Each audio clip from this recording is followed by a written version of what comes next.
I don't think anyone could ever overlook you." Those 7 words, spoken so softly, shattered a silence I hadn't even realized I was living in. Hey everyone, and welcome. Have you ever felt invisible, only for someone to see you more clearly than you see yourself? This is a story about how a quiet, rainy night and an unexpected visitor can change everything. If you believe in second chances, make sure to subscribe and hit that like button. It was a quiet Thursday evening in my small coastal Maine town, the kind of stillness that feels heavy after a long day. The old clock on the mantel ticked away the seconds as I curled up on the couch, my legs tucked under a worn fleece throw. I was lost in an old black and white movie, a comforting habit from a life that felt simpler. The house had been just mine for almost 5 years, ever since the divorce. I'd grown accustomed to the solitude, finding a rhythm in my routines. Early morning coffee on the porch, watching the fog roll in, long walks with my neighbor's golden retriever, and evenings filled with books or the low hum of the television. That night, as the movie neared its climax, the front door creaked open. It wasn't a dramatic horror movie creak, just a soft, hesitant sound that made my head snap up. And there he was, Leo, my daughter Amelia's best friend from college.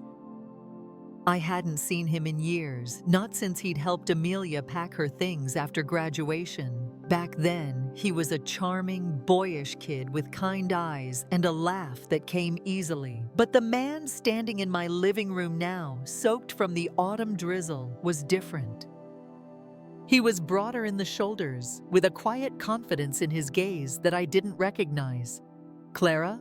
he asked, his voice a low rumble. He stepped cautiously inside. "I'm so sorry, I knocked, but I guess you didn't hear me. Your porch light is flickering, and I was in town visiting my folks." "I just wanted to make sure you were okay." I blinked, my mind racing to catch up. "Leo? My goodness, of course. Come in. Don't just stand there dripping on my rug." He offered that same easy smile I remembered, and I grabbed a towel from the hall closet. We stood in that slightly awkward silence that follows unexpected reunions. His eyes scanned the living room, lingering on the old armchair, still draped with a quilt I'd made decades ago, then on the photos on the mantel that hadn't changed since his last visit. "You look great," he said, his eyes soft. "I mean, really, it's good to see you." I laughed, a little flustered, and tucked a stray silver hair behind my ear. "Still a charmer after all these years?" He chuckled and nodded toward the TV. "Still watching the classics?" "Some things never change," I replied. "Want some tea?" We settled in, the awkwardness melting away into a surprising comfort. He told me about his life in Denver, his work as an architect, and his periodic trips back home to see his parents. I told him about my quiet life, the books, the unruly garden, the antique shop where I volunteered. It was easy, warm.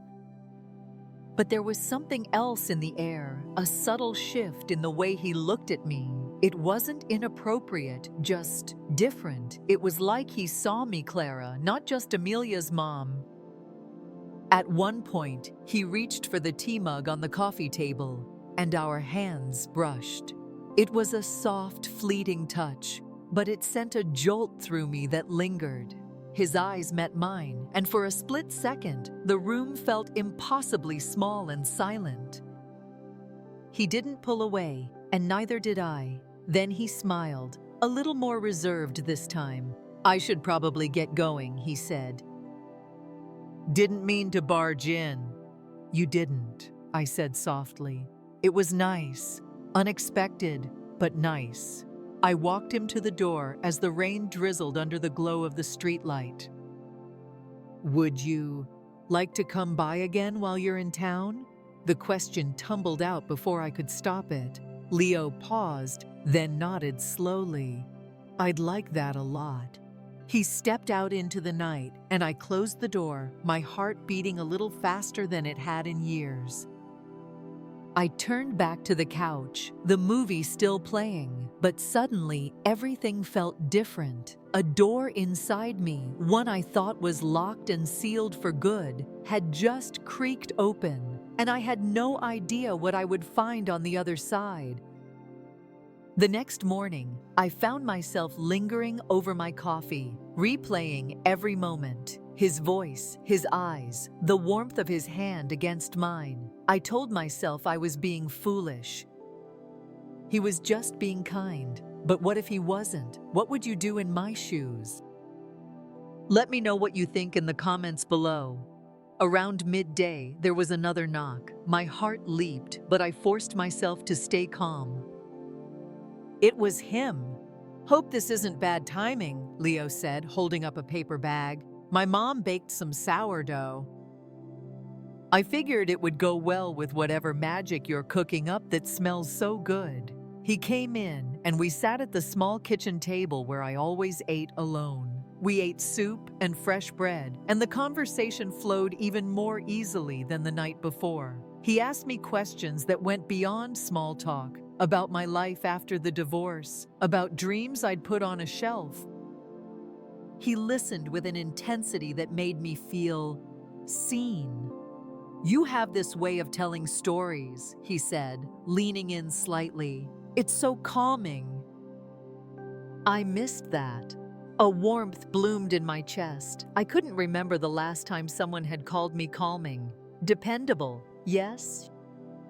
Capable, sure, but calming, that was new.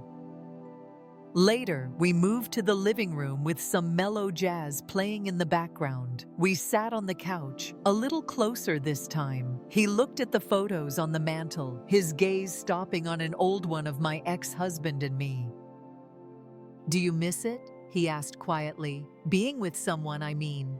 The question was so direct, so vulnerable, but something about him made it feel safe to be honest. "I miss the companionship," I admitted. "Having someone to talk to at the end of the day. But I don't miss being invisible." He looked at me for a long, searching moment. "I don't think anyone could ever overlook you," he said. That simple, kind sentence struck a chord deep inside me. We didn't move, we didn't touch, but the space between us became charged with something unspoken, fragile, and deeply real. When he left that night, he hesitated at the door. "I'm leaving on Saturday," he said, "but I'd really like to see you again before then." "I'd like that too," I whispered. Saturday came too quickly. I spent the morning in a haze of anxiety and anticipation. Finally, I decided I couldn't just wait. I baked a lemon pound cake, an act of pure, unadulterated hope. The doorbell rang just after 2. When I opened it, he was there, looking like he was memorizing my face. "I wasn't sure if it'd be okay to come by," he said. "You're right on time," I replied, stepping aside. We sat at the kitchen table with cake and coffee, the air thick with everything we hadn't said. "I don't know what this is," he finally said, his voice low. "But these past few days, being with you, they've felt different." "For me too," I confessed. He searched my face. "Are you okay with that?" No one had asked me that in years. Not what I felt, just if I was okay. I nodded, my eyes welling up. "Yes, I am." I reached out and placed my hand over his. He immediately turned his palm up to clasp mine, our fingers lacing together as if they'd done it 100 times before. It wasn't a spark. It was a slow, steady warmth. "I don't know what happens next," I whispered. "It doesn't have to end," he said softly. "I'll be back in 3 weeks, and we can talk. Really talk about what this could be." The days after he left were quiet, but not lonely. The house felt full of promise.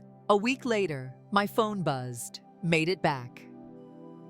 "Been thinking about you. Call you tonight? That night we talked for hours, falling into a rhythm that felt both new and ancient. When he came back for a weekend, it felt like coming home. We cooked, we walked by the ocean, we curled up on the couch. On Saturday night, sitting under the stars, I confessed my fears. I always thought I had to be a certain version of myself for someone to want me. Younger, thinner, less complicated. Leo looked at me, his eyes full of a truth that settled deep in my bones. "Clara," he said, "you're more real than anyone I've ever known, and that's exactly why I'm here." In that moment, I understood. Love isn't about finding a perfect person or waiting for the right time. It's about being brave enough to let someone see you, truly see you, in all your glorious imperfection. It's about recognizing a connection that defies logic and timelines. As I stood by the window watching him drive away on Sunday, I smiled. Love hadn't forgotten me. It had just taken a more scenic route home. If this story touched your heart, please share it with someone who might need to hear it. Don't forget to subscribe for more hidden love stories. Until next time, remember that it's never too late to be seen.